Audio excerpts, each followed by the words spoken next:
Abi buraya mı çarpmış? Basma. Girmiş ondan sonra döne döne oraya kadar gitmiş.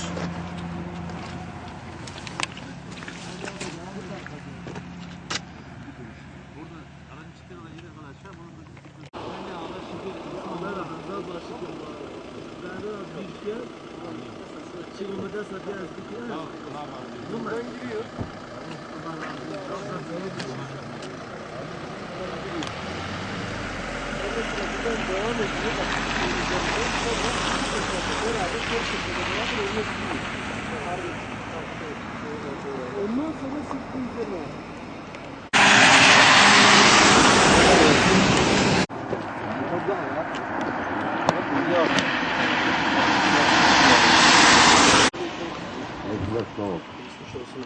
Nedir abi? Ne? Ne çekiyor?